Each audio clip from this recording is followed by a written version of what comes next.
Hey guys, welcome to the Season 6 patch notes. Here we go. Alright guys, so I want to go through this as quickly as possible. There's a lot to cover, but obviously from what you got on the screen here, we're going to see all the different skins that are available throughout the Battle Pass. You're going to start off with Calamity and DJ Llama, and then you'll get the rest as we go. And I will cover the Battle Pass a little bit more in detail as we go here. In addition to what the skins that you see here, they added pets. So, the pets that you can get directly from this right now are a dog, a dragon, and a gecko or lizard. I guess it's no, it could be an iguana. It's something like that. But basically, those three you'll get right off the bat. Well, not right off the bat, but as part of the Battle Pass. I imagine they'll probably start selling them too. So that's kind of cool. As I understand, they will react to things that are going on in and around the game as you're playing. I'm not sure yet if people around you can hear them. We're going to test that out a little bit more. Hopefully they don't hear them, because I'd like to actually wear these and enjoy their reactions and such as to what's going on in the game. All the zones that the cube made as it went around the map are apparently now filled with these shadow stones, similar to the hop rocks that we had 2 seasons ago that could make you jump. These actually make you turn into like a shade, and you'll basically be able to zip around the map. You have 45 seconds in that mode, and nobody can see you, but you also can't fire, I think, out of that. You're turning it, like, all your weapons are disabled, and you move in a different fashion for that time frame. So that's going to be an interesting mechanic. That's going to be something you have to now deal with. You leave a shadow trail when you move, but if you stand still, you're completely invisible. So that's going to be something to work with. They updated the map. There's obviously things everywhere. As it says here, it says islands floating, crops growing, storm approaching. Changes have happened all over the map. Glide in to find them all now. So, one big change was there is a castle above Haunted Hills. So there is a vampire castle there now, which looks pretty beautiful based on the picture here. And so we can see that. Now, from what I have seen so far, also there is basically a giant maelstrom in the middle of Loot Lake. I will try to get a picture of that up here if we can. And you can fly around in the maelstrom. It will actually lift you upwards whenever you get in it. I strongly suggest going in Playground, finding whatever's there, and experimenting with that first before you go into a Battle Royale and have to actually do something with it. So there are various other changes there. As it says, crops growing down in Fatal Fields. There are new crops, and actually there are apparently a cornfield that you can go through, and you're hidden when you're in there.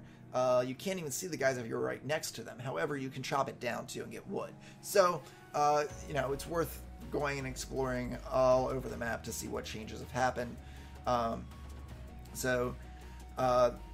Let's go over, in Save the World, they added a new enemy. It's the Riot Husky.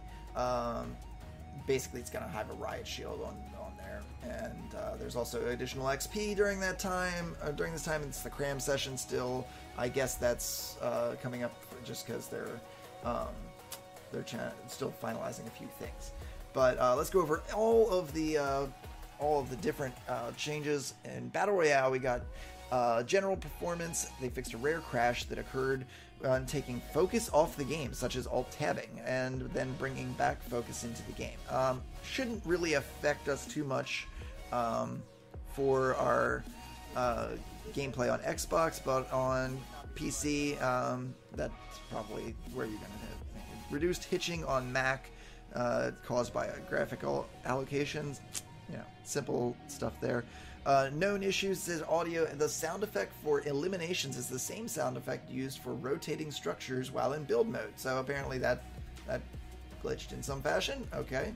And mobile, Shadowstone icon appears in empty slots of inventory after the effect ends on mobile. So that's hopefully not something that blocks an item from being picked up, but if you're on mobile, just be aware that could be an issue. Battle Royale, weapons and items. So the Shadow Stones, as I said, they are consumable, typically found around in corrupted areas of the map. Using a Shadow Stone will apply a shadow form for a brief period. While in shadow form, you're unable to use weapons. You become invisible to enemies when stationary. You will become more visible when you leave a shadow trail behind when moving. You gain increased movement speed, jump height, and fall damage immunity. So that's great, because obviously if you're jumping off a high cliff, you can just use this as a way to get down. You gain a new ability called Phase, which you can actually move through structures. You use that by pressing your primary fire button. It propels you in the direction you're facing and allows you to pass through objects. So you can just pass through anything structure-wise. I don't think you pass through like the actual ground though, so just be aware of that. The effect lasts 45 seconds, but it can be exited early by holding down the Alt Fire button, the aim down sights. So they vaulted a few items. They vaulted the Impulse Grenade, so the actual Impulse Grenade, the Suppressed Submachine Gun. So the Suppressed SMG is just gone, so we just have regular submachine guns now. The Light Machine Gun, so pretty much like all the spray meta has just been kind of eliminated, which is not awful, but you know. They also vaulted the Bouncers. The only way you're going to find Bouncers is on the Porta Fortress now, it sounds like. And Remote Explosive. Now, all of these things, they stated, are still going to be, even though they're in the vault, they are going to remain in Playground. So you can still go mess around with these in Playground, obviously, because if you're using a stadium, a spiky stadium, it's still going to give you the impulse grenades to mess around with in there. Continuing on, they added momentum functionality to grapplers. So whenever you hit a moving object, like a vehicle or a player, their momentum will be added to your launch force. So if you are grabbing onto a golf cart as it's moving, you're going to go at a speed in conjunction with what they are already moving to.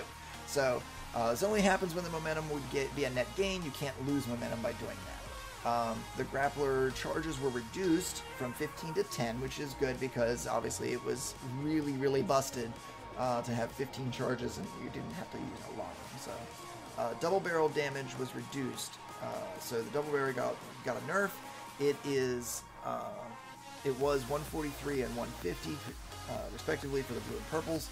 It is now 114 and 120. So I'm sorry, for the purple and gold. So they reduced that. I'm sure it was so that you couldn't just roll up on somebody with the grappler and immediately just eliminate them, because that's basically what was happening. They reduced the dual pistol floor loot drop from a 1.49% to a 0.88%. So you won't find dual pistols just laying around as much, but I mean they'll still be around.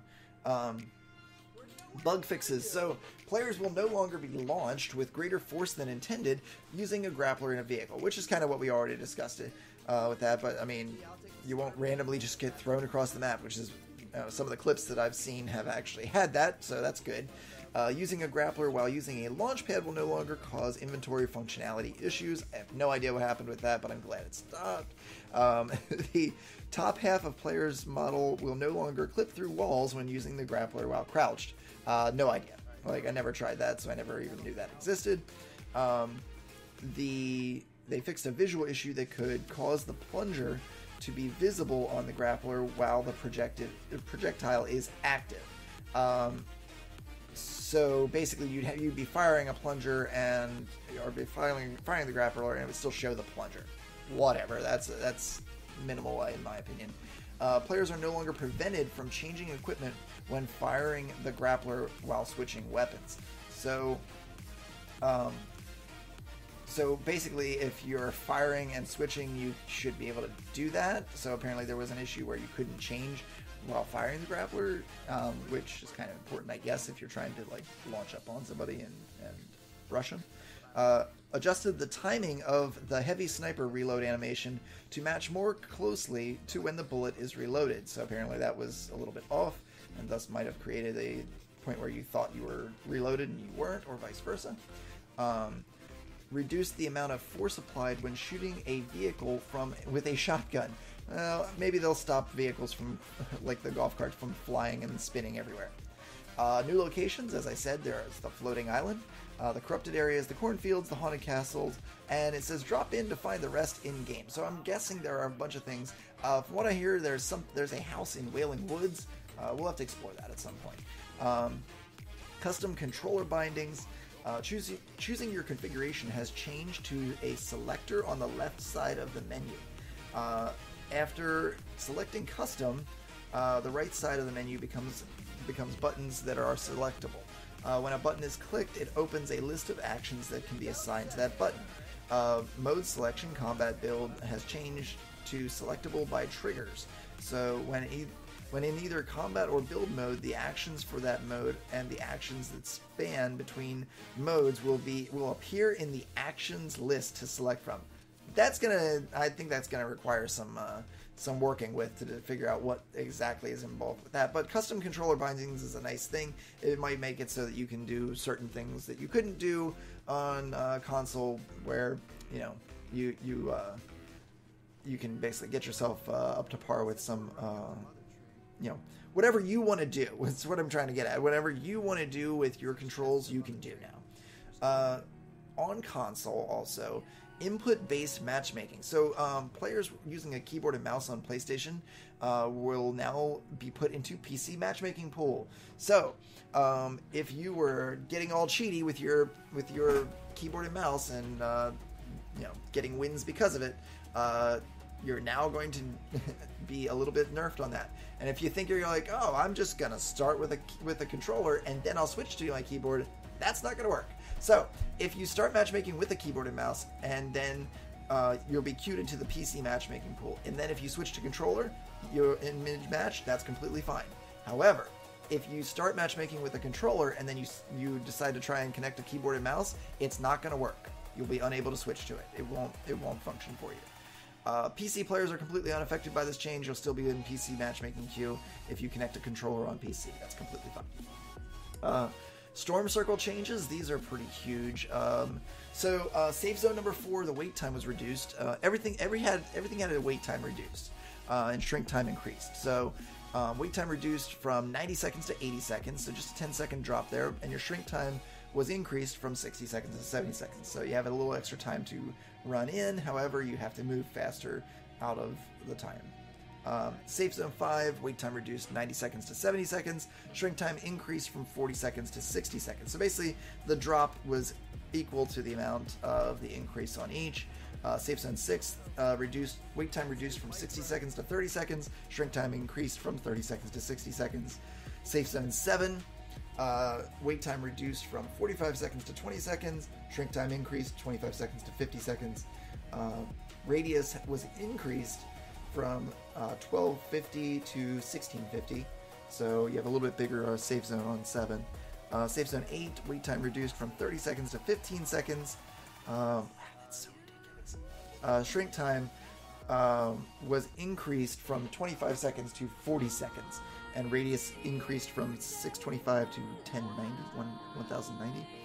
Safe Zone 9, wait time reduced from 30 seconds to 15 seconds, and shrink time increased from 25 seconds to 40 seconds. And the moving safe zone circles in the late game now move 50% farther and from the previous safe zone. So you'll have even farther to travel, so it'll be more important to be closer to the edge of the zone so that you can get in plenty of time. Move the ATK horn down on the D-pad to allow for auto run. So now instead of pressing the left trigger or left analog stick to get your horn, instead now you can do that and actually auto run your vehicle, which is cool. And then use down on the D-pad to do your horn. Traps can no longer be placed on wire fences. I think that has to do with Dusty Depot or Dusty Divot, and having issue where there were traps placed on wire fences right next to tunnels, and thus causing problems for people to just naturally not see a trap there.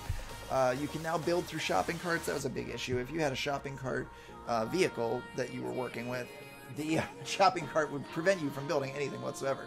So now you can just build through those. That's great. That's a huge improvement. Bug fixes increased the precision and frequency of rotation values sent over the network, so changes to the other player rotations and aim direction can appear to be smoother. That just sounds like a connection improvement for your matches. Improvements made to prevent players from appearing to have jittery movement, especially during skydiving. Which, that's something that's always improving on there, I think. Caused by incorrect acceleration values being sent over the network, and this has sometimes caused players to appear to be using the wrong skydiving animation. Cute. We're about halfway through, guys. Performance. Optimized texture binding rendering code on Switch. This improves CPU and GPU performance, resulting in smoother gameplay and higher resolution. Plus. Optimized performance when many players are on the screen. Also plus. Game thread optimizations. They optimize movement for supply drops. Not really sure what the issue was with that, but maybe it just looks a little bit smoother. Improved performance and memory for Android devices running Vulkan. This affects the S9 Adreno, Note 9 Adreno variants. Sure. I have not worked most with mobile, but I've heard that there were some issues with it. So hopefully that actually helps to correct those and makes it a little bit easier to play on. Memory optimizations for mobile to reduce the chance of encountering low performance when many apps are in the background. So if you're running a lot of apps with your Fortnite, I have no idea why you're doing that. That's just dumb. Crazy. I mean, I don't want to say dumb. You don't know what you're doing, maybe. But yeah, close out all your apps before you actually do that, because it's just like a PC. The more stuff you have running, the more stuff it's going to, or the slower your device is going to run. Audio. Players will now have the option in Locker to select their preferred music choice. Unlock new music from the Season 6 Battle Pass. So I guess you have certain songs and such that you can have running in the background. Change the processing of footsteps to add more contrast above and below. Below steps now sound more echoey, like they're coming from the basement. This is a big change, by the way. Footsteps will decrease in pitch the farther they are below you, and increase in pitch the higher they are above you. So it's literally like a Doppler effect. The volume of footsteps blocked by terrain, buildings, or player-built structures has increased slightly. Find more information on footsteps audio here. So there is a link for that. I will put that into the description below so you guys can follow that and check that out. I'll also put a link in for the full patch notes so you can check out that and read them through if you'd like. Increase the audio range, or increase the distance you can hear open and close glider sounds, so that's good. Increase the audio range for players skydiving to match that of the players gliding. Added a Doppler pitch effect for the gliding audio. This creates the car pass by effect for players that fly overhead. Fixed and added audio for the plunger and tat axe pickaxes on mobile and Switch platforms. So the gliding in and everything, that's to make it so that people will drop on you so easily with gliders and you can't hear them from a distance. UI user interface updated the locker layout to fit more item types, which is going to probably be important since they're basically adding more things. Bug fixes, removed trailing periods and added in the appropriate place in the privacy screen. I guess there was a typo there, I don't know. The display of the purchase button area in the Battle Pass screen will no longer briefly show incorrect information on first entry. Challenge headers will no longer show the wrong category name after scrolling, and style after scrolling. Art and animation. Added improvements to the storm visualization. Woo! Included rain and lightning effects, which will increase as the storm intensifies. Well, that's going to be nice. Bug fixes. A minor visual change has been made to the mesh shirt underneath the arms of the power cord outfit. This is to fix visual issues caused by the mesh shirt during certain animations and emotes. I don't know exactly what that was, but I imagine it was something they didn't want to be shown. Replay systems. I don't really use the replays that much, but for those who do, there's some good stuff here. Replay playback speed can now be adjusted with the controller when the replay HUD, heads-up display is hidden. Moved the high-quality FX flag to lens settings and automatically hide certain aperture and focus settings in the depth of field effect isn't active. Not entirely sure what that means, but it sounds good. Replays now correctly use the movement key settings, or keys set in the input settings. Inverted the default direction of the third-person camera to make the controls consistent with all other cameras. Bug fixes. The third-person camera now works with the inverted Y-axis option. Alt will no longer open the inventory while in replay, so that's a keyboard thing. The skip forward button will no longer stop working during a paused replay. That's good. Health bars no longer incorrectly animate when enabled while in replays, and health bars no longer turn green when a down player is eliminated. Replay follow cameras no longer change targets every time the timeline changes or refreshes, and the drone attached camera position is now correct after the timeline has reset and refreshed. On mobile, item tooltips in-game will now display more consistently. Bug fixes. The guided rocket turn rate is now consistent with other platforms. Touch controls on the map will now function correctly.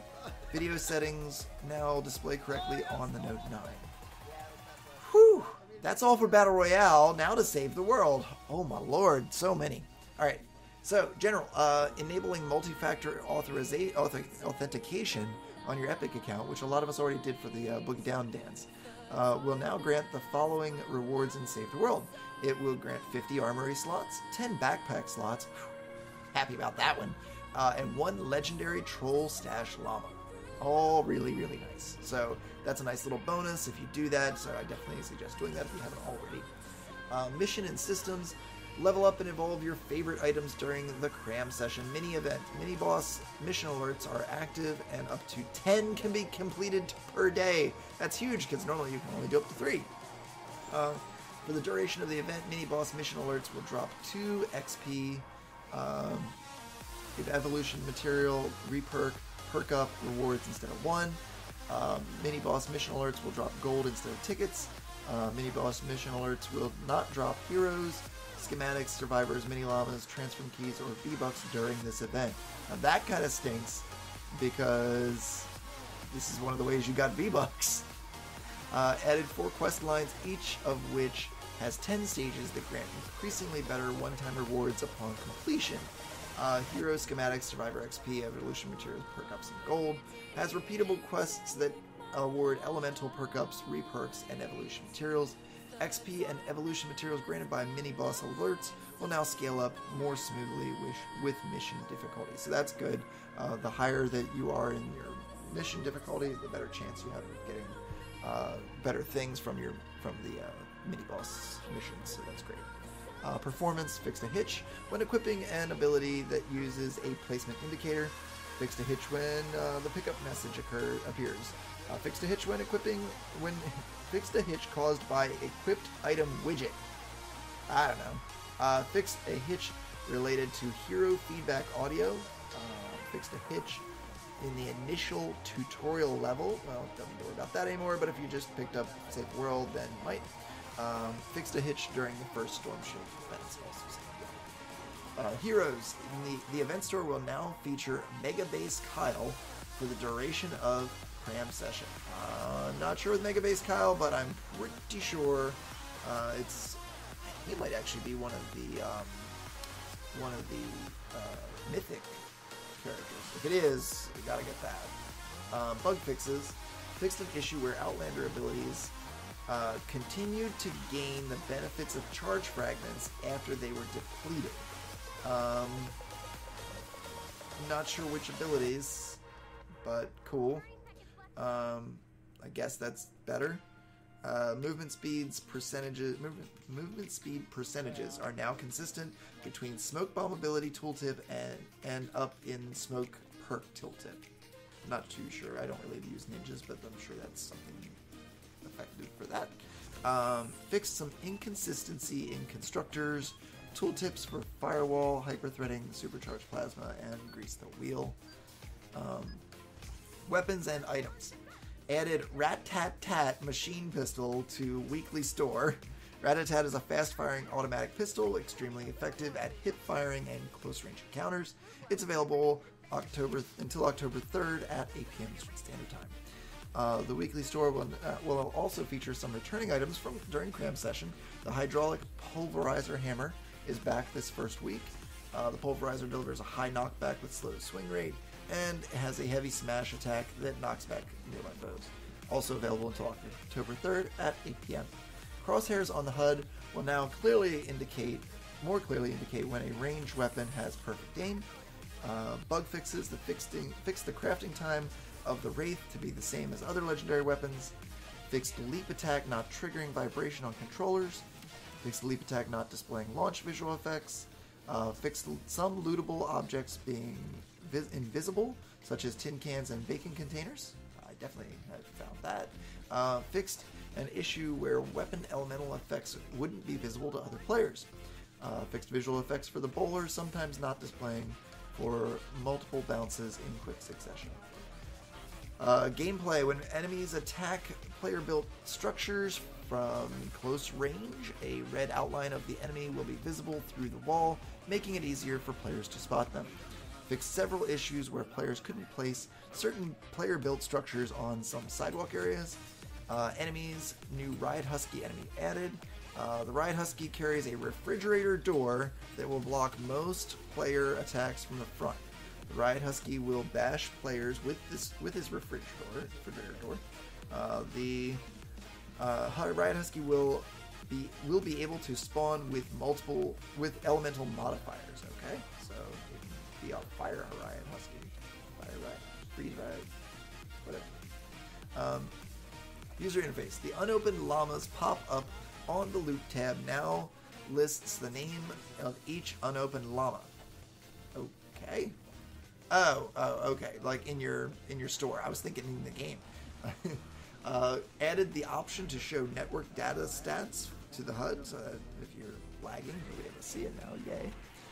Bug fixes: the mission details reward list now shows multiple rewards of the same type when they are present. Mega alerts will now show the correct reward quantities as a result. Updated item inspect screen to disable level up button when upgrade menu is open. The details panel will now scroll on a gamepad while batch recycling heroes. Fixed an issue where the HUD option descriptions wouldn't appear in settings. Fixed overlapping text on the perk list of the hero inspect screen. Fixed issue where the select game mode button would sometimes be visible in the top menu while in zone. I haven't seen that happen, but it could happen. That's interesting. Maybe I did see that. Fixed the vote indicator sometimes staying visible after a vote has ended. That's good. Vote dialogue will now show max difficulty correctly in group missions. Fixed players getting disconnected from the lobby when launching the play with others option. We are almost to the end, guys. Audio: added music to down but not out state to better communicate danger. And bug fixes: fixed several music issues in the menus, victory sequence, and ambient tracks. Also fixed mix issues with smashers and takers not being heard during combat. That is it, guys. That is all. I hope that you have absorbed everything very well.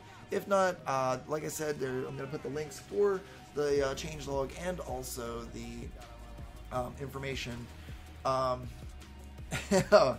Whew. Yeah, the information on, what was it? I literally just brain farted. The audio footsteps. Yes, the updates for that. I'll put that all in the description down below.